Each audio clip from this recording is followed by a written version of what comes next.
खामोशी का साया। रात के 2 बजे थे। चारों तरफ सन्नाटा था, सिर्फ हवा के तेज झोंके पेड़ों से गुजर रहे थे।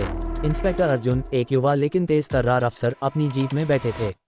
उनके साथ उनका साथी कांस्टेबल जय था, जो थोड़ी घबराहट महसूस कर रहा था। उन्हें एक पुराने बंद पड़े कब्रिस्तान में एक लाश के मिलने की खबर मिली थी। सर, इस जगह पर तो आत्माओं का बसेरा है, ऐसा लोग कहते हैं, जय ने कांपती हुई आवाज में कहा। अर्जुन ने उसकी बात को नजरअंदाज किया और टॉर्च की रोशनी में आगे बढ़े। कब्रिस्तान के बीच में एक खुली हुई कब्र थी और उसके पास एक जवान आदमी की लाश पड़ी थी। लाश के शरीर पर कोई जख्म नहीं था, लेकिन उसका पूरा चेहरा और हाथ पैर नीले पड़ चुके थे, जैसे किसी ने उसे जबरदस्ती जहरीला कुछ पिलाया हो। ये तो बिल्कुल शांत मौत है सर, कोई संघर्ष नहीं, जय ने हैरानी से कहा। तभी जय की टॉर्च की रोशनी एक पुरानी कब्र पर पड़ी। कब्र पर कुछ अजीब निशान बने हुए थे और उसके पास एक पुरानी जली हुई किताब पड़ी थी। किताब में कुछ ऐसी भाषा में लिखा था जिसे समझना मुश्किल था। अगले दिन फॉरेंसिक रिपोर्ट में एक अजीब खुलासा हुआ।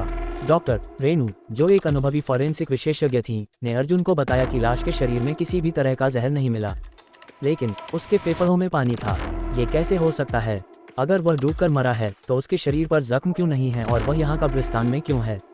अर्जुन ने सवाल किया। डॉक्टर रेनू ने शांत होकर कहा, सबसे हैरान करने वाली बात यह है कि उसके फेफड़ों में जो पानी मिला है वह किसी भी आम पानी जैसा नहीं है। वह किसी दलदल या फिर बहुत गहरे पानी जैसा लगता है, जहाँ बहुत सालों से सूरज की रोशनी नहीं पहुँची हो। ये सुनकर अर्जुन सोच में पड़ गया। वह फिर से जय के साथ उसी कब्रिस्तान में गया। वे उस पुरानी कब्र के पास पहुंचे जहां उन्हें जली हुई किताब मिली थी। अर्जुन ने ध्यान से उस कब्र को देखा। कब्र पर एक ऐसा चित्र बना हुआ था जिसमें एक आदमी दलदल में फंसा हुआ था और एक भयानक साया उसे अपनी तरफ खींच रहा था। सर देखिए, जय ने घबराकर कहा, इस कब्र के पास जमीन थोड़ी गीली है और उस पर कोई ताज़े पैरों के निशान भी नहीं हैं। अचानक कब्रिस्तान में जोरदार बारिश शुरू हो गई, लेकिन जय और अर्जुन के ऊपर एक बूंद भी नहीं गिरी। उनके चारों तरफ एक अजीब खामोशी छा गई, जैसे हवा भी थम गई हो। यह क्या हो रहा है सर? जय ने डर से पूछा।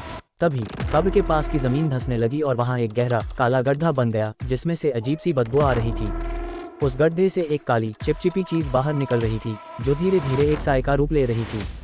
साए की आंखें लाल थीं और उसमें से एक अजीब सी आवाज आ रही थी, तुम लोग यहाँ क्यों आए? तुमने मेरी नींद तोड़ दी है। वह साया तेजी से उनकी तरफ बढ़ने लगा।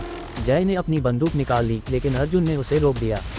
नहीं जय, बंदूक से इसे कुछ नहीं होगा, अर्जुन ने कहा। उसे जली हुई किताब का एक पन्ना याद आया, जिसमें एक निशान बना हुआ था। क्या वह निशान उस साए से बचने का एकमात्र तरीका है? क्या अर्जुन उस खामोशी के रहस्य को सुलझा पाएगा और जय को उस साए से बचा पाएगा?